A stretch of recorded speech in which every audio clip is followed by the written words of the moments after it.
ആക്ഷേപം ഉന്നയിക്കുക എന്നത് ഒരു സ്വഭാവമാക്കിയിട്ടുള്ളവരുടെ അത്തരം പ്രതികരണങ്ങളെക്കുറിച്ച് മറുപടി പറയുന്നത് കൊണ്ട് മാത്രം അത് അവസാനിക്കില്ല.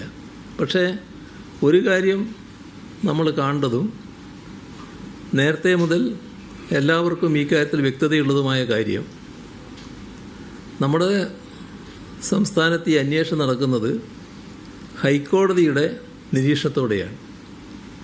ഹൈക്കോടതി ഫലപ്രദമായി അതിന് നേതൃത്വം കൊടുക്കുന്നു എന്ന് എല്ലാവർക്കും അറിയാം.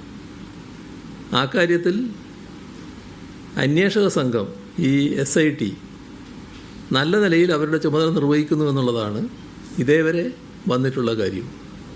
പ്രത്യേകമായ പരാതികളൊന്നും അതുമായി ബന്ധപ്പെട്ട് ഉയർന്നു വന്നിട്ടേയില്ല. ഇക്കാര്യത്തിൽ മുഖ്യമന്ത്രിയോ മുഖ്യമന്ത്രിയുടെ ഓഫീസോ ഒരു തരത്തിലുള്ള ഇടപെടലുകളും നടത്തുന്നില്ല എന്നത് നേരത്തെ തന്നെ വ്യക്തമാക്കിയിട്ടുള്ള കാര്യമാണ്. കാരണം അത് ഹൈക്കോടതിയുടെ മേൽനോട്ടത്തിൽ നടക്കുകയാണ്. ആ നിലക്ക് നടക്കട്ടെ. ഇത് ഞങ്ങൾ തന്നെ വെച്ച നിർദ്ദേശവുമായിരുന്നു. പ്രത്യേക അന്വേഷണ സംഘം വേണമെന്നും ഹൈക്കോടതിയുടെ മേൽനോട്ടത്തിൽ അന്വേഷണമാകട്ടെ എന്നുമുള്ളത് ഞങ്ങൾ തന്നെ വെച്ച നിർദ്ദേശവും പൂർണ്ണ യോജിപ്പ് അതിനോട് പ്രകടിപ്പിച്ചതുമാണ്.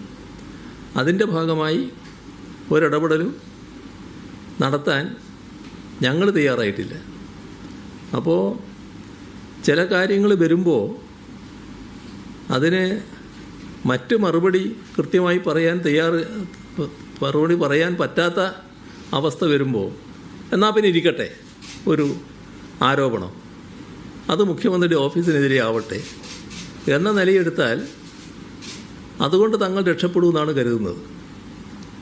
ഇവിടെ അടൂർ പ്രകാശിൻ്റെ പേര് ഇതുമായി ബന്ധപ്പെട്ട് വരുന്നത് ഏത് ഘട്ടത്തിലാണ്? അടൂർ പ്രകാശ് ഇവിടെ അതുമായി ബന്ധപ്പെട്ട് പേരുകൾ വരുന്ന സന്ദർഭം ഒരു ചിത്രം വന്നപ്പോഴാണ്. ഞാൻ കഴിഞ്ഞ പത്രസമ്മേളനത്തിലാണെന്ന് തോന്നുന്നു അതിനെപ്പറ്റി പറഞ്ഞത്. അത് സോണിയാഗാന്ധിയും മറ്റ് 2 പേരും